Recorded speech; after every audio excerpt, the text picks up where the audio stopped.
Ndërkohë në lidhje të drejt për drejt e kemi edhe ekspertin e sigurisë Arben Dashevci. Përshëndetje nderuar. Përshëndetje nga Mitrovica.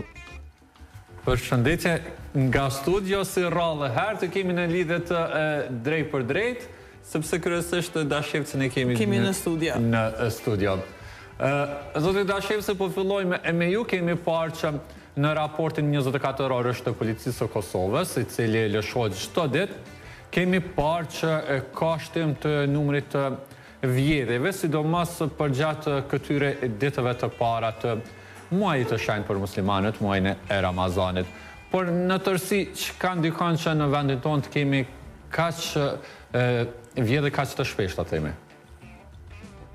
Po, për një luftë efikase kundrej krimit, natyrisht se ne duhet kemi dhëna empirike, pra duhet të studiojmë shkaqet, etiologjinë ose motivin, se pse po bëhen këto vjedhje. Pra duhet policia e Kosovës, organet e rendit duhet kënë dhëna empirike që ta zbulojnë një herë e përgjithmonë, që të krijohet ajo strategji se prej nga vinë këto raste aq shpeshta në Republikën e Kosovës, që janë të lloj-llojshme, që janë për çdo ditë ndodhin, tash posaçërisht në muajin e Ramazanit ku dihet se është një muaj i pamirësisë, kur njerëzit edhe japin para për pamirësi, sepse është asi muaj, mirë po këto vjedhjet në kulte fetare kanë ndodhur gjithmonë, sikurse në xhamia ose në kisha.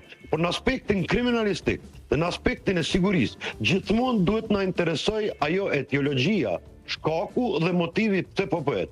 A kemi ne ndonjë strategji që ta zbulojmë shkakun edhe etiologjinë? Unë mendoj që ne në këto raste jemi të mangshëm, sepse vjedhjet po ndodhin, pasojat po i dim, sepse sikur të qëllojsh ti në shtëpi, ose nuk qëllon në shtëpi, ti vetë se je viktima, por se qëllon në shtëpi, kur hajni ose vjedhësit janë aty, ose grabitësit, atëherë fillon domethënë edhe të meri.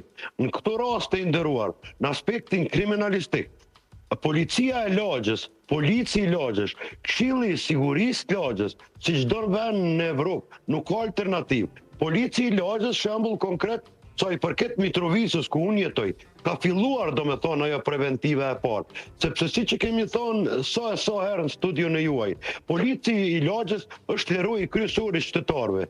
Ai e din më së miri se kush dhe për çka po sillet në atë lagje, i kontakton banorët, por si kur të kishim pas domethënë edhe Këshillin e Lagjës, kishte kontaktuar edhe Këshillin e Lagjës dhe ja ku e keti preventivën për parandalim në aspektin kriminalistik, por edhe në aspektin e sigurisë brendshme, sepse preventiva nuk ka alternativë dhe preventiva arrihet me policin e Lagjës dhe me qytetarët që ndihmojnë atë policë, sepse në një farë lloj mënyre është drita e syve për atë lagje ku janë shpërndar ata polic. Po, thashë se në fakt policia e Lagjës tashmë nuk mungon as në Mitrovicën e Veriut. Thuaj se në gjitha qytetet e Kosovës është e shtrirë kjo çështja e policisë të Lagjës. Mirë, por na intereson të ditim, pse në kohë të Ramazanit pikërisht sulmohen, themi kështu, xhamiit duke u vjedhur sadakaja që mblidhet në përgjithësi nga njerëzit të cilët vizitojnë xhamin. Po, sipas rasteve të kaluara që janë të shumta dhe kam arritur të analizoj shumë edhe vitet e kaluara, domethënë sikurse në ato kronikat e zeza që janë, sikurse në punën më përpara që kam punuar dhe i kam lexuar ato kroniket e zeza për ditë sepse ka qenë përditshmëri e punës time. Domethënë shumica e këtyre njerëzve nuk ka lidhja, janë të mitur ose nuk janë, ose janë të moshës madhore, janë shumica prej tyre recidivist, por janë edhe përdorur të substancave narkotike dhe ai për qëllim të arrijë deri te ajo substancë narkotike ose ka përdor ai ose ajo, ata ose ato, nuk e zgjedh asnjë mënyrë në këtë rast as këtë muaj të shtrejt të kësaj feje, domethënë muslimane, por as ndonjë muaj të shejt ose ditë të shejt të ndonjë feje tjetër, sepse kjo është ajo jeta e tyre, vetëm sa për të arritur te paraja që ta shpryjnë atë mlefin e tyre, din të jenë edhe agresiv kur grabisin në shtëpia, mirë po është kohë e fundit, mendoj unë, që të gjinde shkaku dhe motivi që të hartohet ai plani strategjik një herë për gjithmonë, që të ketë policia Kosovës ato dhanat empirike se për shka po ndodhim dhe tek pastaj që të jemi sa më preventiv dhe gjithmonë për parandalim, sepse nuk jemi një shtet të quajmë një Las Vegas, kjo është Republike Kosovës shumë e vogël me banor pak dhe kem polic të mjaftueshëm të rendit dhe organet e sigurisë, andaj me një plan strategjik ne kishim mund të arrim pozitivitetet të mëdha në aspektin kriminalistik dhe të sigurisë, sepse kur nuk e ke sigurinë ti praktikisht nuk ke edhe asgjë, sepse pas siguri definitivisht se i asgjë. Zonja Hoxha, sipas jush, pse në Kosovë nuk shpëtojnë as objektet fetare sa përket vjetëve, e sidomos po flasim për këtë muaj të Ramazanit? Sipas rasteve që une kam pa, të tjerëve dhe të mijat, unë besoj që duhet jetë edhe gjendja ekonomike, sepse kryesit e veprave të vjedhjes janë parë në Kosovë si 3 kategori. Si ata që e kryen vjedhjen nga gjendja ekonomike, kategoria tjetër nga përdorimi i substancave narkotike, që është një kategori më e madhe, dhe kategoria e tretë që për mu ka qenë e çuditshme dhe shumë e vështirë mu identifiku nga organet, është rebelimi dhe inati i personave, që e bojnë vjedhjen vetëm për ta dëmtuar një person të veçantë ose një objekt ose diçka. Do të thonë kanë diçka personale me ta dhe nuk është diçka që e bojnë në vazhdimsi. Marë parasysh që çdo 3 kategori sillen kryesisht në Kosovë, unë e konsideroj që mund t'jenë ata që përdorin substanca narkotike dhe e njohin tani më targetin, e din që aty ka vlerë monetare, mund t'jenë edhe nga gjendja ekonomike.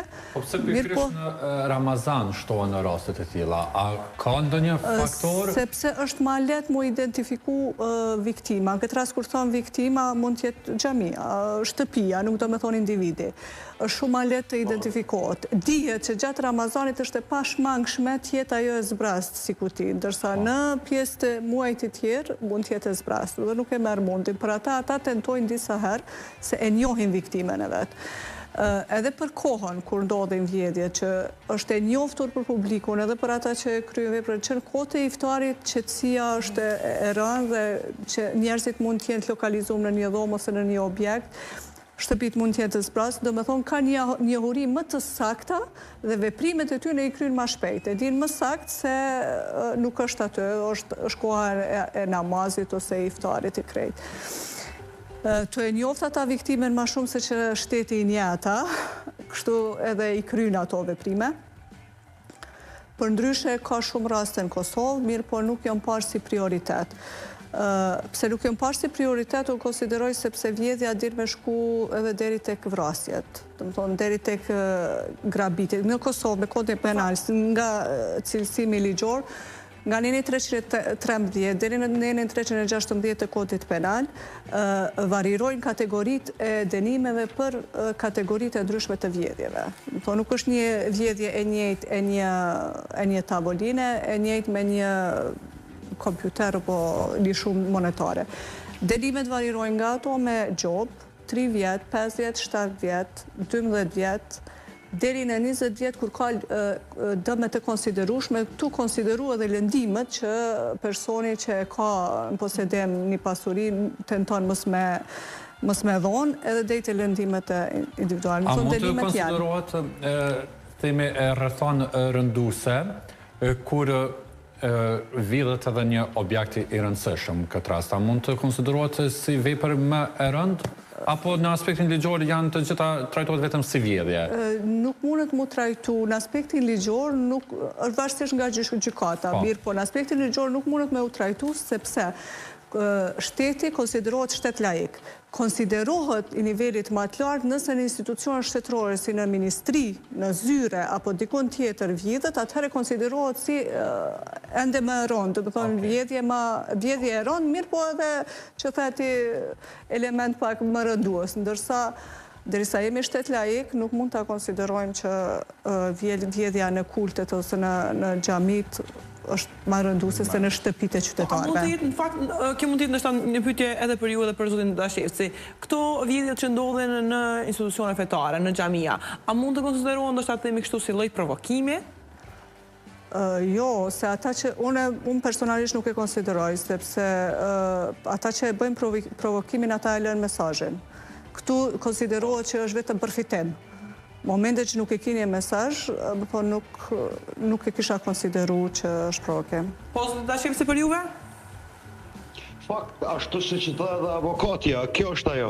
Është qëllimi vetëm, do të thonë, është përfitimi, sepse po të kishin ata mesazhi do të ishte i pa evitueshëm, do ta linin një mesazh, mos, por ja që avokatja e tha atë origjinalin vetë se po pajtohemi të në këtë rast.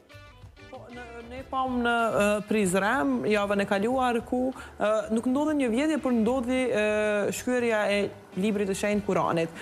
Me këtë rast, po mirët prokuroria speciale. Në këtë rast, do thot, mund të ketë doza të provokimit. Kjo tani më nuk është as vjedhje. Kjo është nxitje e urrëties nacionale, që është kategori tjetër, është kategori që i takon prokurorisë speciale. Dhe ajo është për me u delu, vërtet, se bindjet janë individuale, mirë po nuk ka drejt as një person me jamuhu tjetërit. Nxitjet e ne kanë fillu me u intensifiku, dhe është shqetësuese se veçanërisht në nxitjen e urrëties në baza religioni është e dhëmshme me u prek, sepse është i vetmi vend ku njerëzit drejtohen dhe e ndjejnë qetësinë e vetme brenda këtij shteti. Ose sigurisht shpirtërore, emocionale të vetmen që e ndjejnë në drejtimin e religios ose në besimin vetëm të Zotit apo individual, dhe kur ajo preket është pak e dhëmshme dhe shkakton pasoja. Se revoltimi nuk mundet me qenë i organizum, nuk muj me di deri ku mundet me shku. Po tani që kisha dash me potencu, nuk e besoj që qëllimi ati personi ka qenë vetëm religioni, prekja religionit, se ata ka mujt me bua edhe ma herët, ka mujt me bua në çdo kohë, ka mujt me... Kur vije deri te shyrja e një libri fetar, ai duhet i ketë kry disa veprime kundër atij religioni që deri te dëmtimi i atij libri. Ai nuk është person që është identifikuar që ka paraqit më herët urrëtie që më ardh deri te libri. Ai mundet të ketë përmbrapa edhe veprime politike, do thonë të ketë edhe motive politike për me acaru vendin ose qytetarët brenda Kosovës. Mi revoltuam këtë pjesën e... Mund të jetë shtyrë nga dikush, apo të është nëzitur? Për mu, një person që ka mbri me shky në publik librin e shenjtë, unë konsideroj nëse ai s'ka kry veprime kundër qatësi religioni dhe më herët, s'paku nuk është shpreh kundër religionit ose kundër citateve të Kuranit në këtë rast, ai mund të ketë prapavi një shtytje të urrëties së shqiptarëve, do të thonë një prapavi politike që mund të ketë dorë dikush që nuk ja don të mirën Kosovës. Zotri Dashevci, nuk e di personalitetin e tij dhe historinë e të kaluara së tij, po unë e konsideroj kështu. Zotri Dashevci, sipasush këto veprime sa mund të jenë nxitse për sa i përket edhe sigurisë së vendit, sa mund të ngjallin veprime tjera të cilat mund të çojnë në krimin e situatave të pasigurta qoftë edhe për një lagje të vetme. Po tash kur folim për këtë rast që ka ndodhur atje në Prizren, diku në mesditë, kemi parë se personi ka të kaluar të rënd, do me thonë, kriminale, personi në fjalë që tashmë është arrestuar, ka vrarë edhe babajin e tij, do me thonë, vitin 2006, dhe prej asaj që kemi pa për i burimeve të hapura, pra sa intervistat qytetarëve të atyre lagjeve që jetojnë në Prizren, personi kishte edhe të meta, do me thonë, mentale, këtë mbetit ta verifikojnë edhe njëherë mjekët, sepse ne nuk e dim, mirë, sepse ne vetëm po e transmetojmë ata që ka e thënë qytetarët që edhe e njiftin fakt, por në rastin tjetër normalisht që sa i përket Republikës Kosovës, e tha edhe zonja këtu ka harmoni fetare, dhe nuk ka pas do një rast që ti e dalë të shqyesh në do një libër fetar, sepse kjo nuk pinui praktikisht në Republikën e Kosovës, divergjenta tash në kohë të fundit, ose ato polarizimet vogla ka, sepse ne po i shohim në televizione ndryshme, mirë po është ndërtuar me shekuj, me radhë, do me thonë, ajo harmonia fetare në pëtreva shqiptare, dhe shqiptarit do me thonë këtë ka edhe tradit, sepse i dim traditat, i dim zakonet, edhe kur është pallur pavarësia Shqipërisë dhe gjithandej, do me thonë kanë qenë të gjitha konfesionet fetare, nuk pinuj kjo në Republikë Kosovës, pa marrë parasysh që dikush e gjuan ndonjë gatë, e kemi parë sa shpejt ka reaguar policia e Kosovës në këtë rastin e Prizrenit, e kemi parë sa shpejt edhe është qetësuar situata, sepse si duket po del ashtu, si qëtojnë qytetarët e ati qyteti atje, se kur kishti ato problemet mentale paramendo e ka vrarë, do me thonë, babën e ti, atëherë që ka pret, do me thonë, për ati personi, pos që ti ka ato problemet psiqike, por janë mjekët që duhet të ashërojnë dhe nuk duhet lejojnë kësi lloj personash të shëtiten shumë lirshëm, por duhet shkojnë në institucione aty ku e kanë vendin, vetëm që të shërohen, ta kërkojnë ilaçin tjetër punë. Dhe mos të krijojnë paknatësi, posaçërisht në këto kohrat e sfidave të sigurisë, ku dihet se kush don të na polarizoj, dihet se kush don të shkaktoj ndonjë konflikt apo incident fetar, këtë bëjnë armiqtë e Republikës Kosovës, por ja që ne jemi popull me fat, shumica gjithmonë e ka mujt këtu pakicën dhe harmonia gjithmonë ka mbizotru dhe këtu e në fakte të patjetërstueshme që askush më nuk mund t'i mohoj.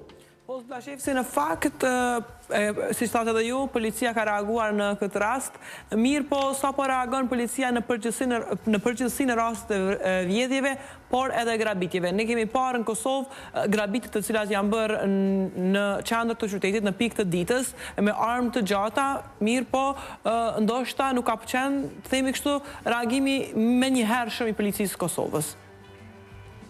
Po, pyetje shumë e drejtë. Policia e Kosovës është organ, do me thonë, represiv. Do me thonë, policia e Kosovës është çdo rast të trajton. Policia e Kosovës punon në 24 orë dhe në 7 ditë javës. Andaj, e nderuar, ne po pretendojmë non-stop. Gjithkanë televizionet tona ne kemi se ne po pretendojmë që të shkojmë në Bashkimin Evropian. Si mos ta kemi ne një model gjerman, kur ne po pretendojmë në stop të shkojmë në Bashkimin Evropian, ku qytetari është polic dhe polici është qytetar. Pra, bashkëpunimi qytetar me policin është i mangshëm dhe ne këtë duhet ta pranojmë. Këshilli i lagjes ose këshilli i sigurisë lagjes përpara janë quajtur sikur që ndonjë bashkësi lokale apo tjetçka. Janë jo funksionale. Andaj, për sa kohë ti si qytetari kësaj republike të fituar me aq mund, do me thonë me aq mund ke vash shtet dhe mos bashkëpunosh me organin të në trendit, kjo është e pa precedent. Nëse ti shkon për shembull në lagjet e Berlinit, ti e ke atë modelin e do me thonë Berlinit. Duke hequr bashkëpunimin e qytetarëve në policin, vetë policia, sa ka rastet të cilat i ka luftuar vetë të këtyre grupeve, grupacioneve të cilat bëjnë vjedhje, por edhe grabitje? Po, policia e Kosovës definitivisht se i ka luftu këto raste. Mirë po ti ke tre zinxhir. Do me thonë, e ke organin e sigurisë publike në këtë rast, e ke organin e ndjekjes dhe e ke organin e gjyqësisë. Në këto raste, ato sankcionet penale që janë të shkruara me ligj dhe avokatja i din më mirë, a unë mendoj që ky zinxhir i këtyre tri komponenteve kryesore në Republikën e Kosovës duhet të ishte sikur si një fjale, duhet të ishte në kompakt me njëri tjetrin, pra informatat ose rastet të shkojnë sa më shpejt, mos të zhagiten dhe kur është në pyetje që është recidivisti, andaj edhe masat represive ose masat preventive për parandalim, duhet të ishin edhe ma të qarta për qytetarin e Republikës Kosovës dhe jo mos të lëshohen shembull konkret në procedurë të rregullt, mirë po vetëm se të jepet ai vendimi meritor, sepse tek e fundit qenë ka recidivist dhe krejt kjo në preventiv për parandalim. Dhe jo ne të bëjmë këtu ndonjë shtet policor, po gjithmonë për preventiv në parandalim jem shtet demokratik, sepse tek e fundit është për qytetarin, kurse policia buron për qytetarit dhe në fund po jek qytetari, sepse ka raste edhe kur po të merohen, sepse këto grabitje mos harroni që në aspektin kriminalistik shkaktojnë trauma afat kurte, afat mesme dhe afat gjata. Kjo është e padiskutueshme në aspektin kriminalistik. Avokatët, sipasush, çka do të bëjmë në mënyrë që të ndryshohet gjendja aktuale në vendin tonë sa i përket vjedhjeve? E tha edhe kolegu, ne duhet jemi bashkëpunues si qytetar, spari. Jo gjithmonë të presim gjithçka prej institucioneve, në këtë rast policisë. Të jemi më të hapur dhe çka kisha dashur të veprohet është edukimi i të rinjeve. Kur flasim për edukimin, për majtjen e tyre në angazhim. Një person që rrin vetëm 4 orë ose 6 orë në shkollë dhe ka të gjithë potencialin dhe energjinë me harxhu dikun, ai ka me dezorientu veten e vet, nëse nuk ka me udhëheq nga dikush. Jo gjithmonë prindët kanë luksin dhe mundësinë me i udhëheq fëmijët në aktivitete të ndryshme, kështu që i çdosh si institucione të kenë aktivitete më shumë për të rinjt. Sepse të rinjt që nën 14 vjeçë kryejnë vjedhjen, ata nuk mund të dënohen me burgim. Dhe me sa po e shoh unë, ata janë vetëm në rritje, se veç janë në njohuri që nuk mujnë me u dënu me burg, mirë po me mbikëqyrje të shtuare, e cila nuk është shumë efektive. Në këtë rast, po ka raste kur edhe po përdoren nga të rriturit, do të thonë po motivohen nga të rriturit. Kështu që kish me luajt një rol shumë të rëndësishëm arsimi në këtë rast dhe institucionet tjera që do të mund t'i marrin të rinjet nga 12 vjet deri në 18 vjet të angazhuar, ose në trajnime të ndryshme edukative, apo në ato sportive e të tjera. Për ndryshe, vetëm një akter, si vetëm policia, t'i kryej të gjitha veprimet dhe t'jeti suksesshëm në çdo çështje, është e vështirë jo vetëm te na, por në çdo vend të botës. Në çdo vend të botës, po. Kështu që duhet të gjithë të angazhohemi, të adhojmë pjesën që neve na takon, dhe që të mund të eliminohet ose të zbutet sa do kudo kjo dukuri që është e dhëmshme, mirë po raport me fenomenet e mëdhaja dhe me pasoja që i ka Kosova është pak më e ulët. Po, në fakt, në bazë të rasteve që keni ju, po edhe kolegët e juaj, çfarë moshe mund të jenë personat të cilët kryejnë vjedhje? Të gjitha moshave, po kryesisht gjenden të ri, do të thonë ata deri në 50 vjet. Mirë, po këta të miturit që janë në 14 vjet janë të privuar nga mundësia dënimit me burg. Dhe ka mjaftueshëm, ndoshta vjedhjet nuk i kryejnë vjedhje të rënda, i kryejnë vjedhje të lehta, po ato mjaftojnë ai me fillu me mësu me atë veprim, dhe kur të është në moshën 20 vjeçare tani më veç e din rrugën. Një aktivitet plus i ati personi, një angazhim institucioner për ta majt aktiv një nxënës, se ai është nxënës deri në moshën 18 vjeçare, do të t'ja kish pamundsu atina me hy dhe me tentu me bo një vjedhje të lehtë, se vjedhja e lehtë nuk i jep atij privilegj dhe nuk e përmbush atë, është thjesht një sfidë që ka ra me një rreth të caktuar dhe nuk mundet me dalë prej atij rrethi tani më. Kështu e shofona. Zotëri Dashevci, sipasush përveç themi e rëndësisë që ka polici i lagjës, çështje të cilën e përmendet edhe pak më herët, nëse mund të themi cilët janë disa faktorë të këç, të cilët ne mund të inkorporojmë në këtë luftën kundër vjedhjeve, cilët mund të jenë ata? Faktori kryesor, do të thonë luftë kundër vjedhjeve ose grabitjeve ose për çfarë do lloj dyshimi është bashkëpunimi me institucionet e rendit. Do të thonë, këtë rast me policinë e Kosovës, sepse ata burojnë për popullit, janë në popull dhe punojnë vetëm do të thonë për popullit. Çështje tjera do të thonë në preventive. Është edhe patrullimi sa më shpesh i patrullave policore natën. Do të thonë luan rol tepër të madh edhe ndriçimi i lagjeve. Luan rol tepër të madh edhe kamerat e sigurisë në lagje. Praktikisht ka kamerat të sigurisë, por nuk ka edhe të mjaftueshme në lagje të ndryshme, shembull kur nuk ke, domethënë, edhe ndriçim, Dhe aty kur nuk ke ndryshim, aty normalisht është ajo strofulla e personave të dyshuar, por që e tha edhe zonja, para praktisht ata kur ndërmarrin ndonjë vepër ose para se të ndërmarrin ndonjë vepër të vjedhjes apo të grabitjes, ata studiojnë rastin në përpikmëri, sepse tek e fundit është punë e tyre. Ata janë vjedhës, janë grabitqar dhe merren me këtë punë. Pra merren me pasiguri, u shkaktojnë tjetër kujt pasiguri, kurse organet tona të sigurisë dhe të policisë, domethënë, por edhe gjyqësisë, por edhe ndjekjet duhet ta luftojnë non-stop pasigurinë, vetëm ta arrimat preventivën 50/50, sepse që të eliminohet krimi në këtë botë ose në këtë jetë, shancat janë absolutisht me zero. Kurse a kanë mundësi, i përmena vetëm disa faktorë. Nëse do t'i zbatojshim ne vetër 3, ne do t'a kishim një pasqyrë krejt tjetër reale në Republikën e Kosovës, sepse mos harroni, kem 10.000 polic, andaj shtoj patrollat, ndriçoj lagjet, bashkëpuno me policinë e lagjës, me atë policin e komunitetit dhe ke kamerat e sigurisë, shfrytëzoj ato, mos i le. Kjo është ajo çka unë e shoh që është preventiv e thjeshtë, sepse kjo përdoret edhe në shtetet të region, edhe në Ballkan, përdoret edhe në Evropë dhe po ka efikasitet tek e fundit. Po, zoti Dashevci, të faleminderit për gjitha këto informacione, mirë po edhe mendime që ndat bashkë me ne këtu në Rreth e Rrotull.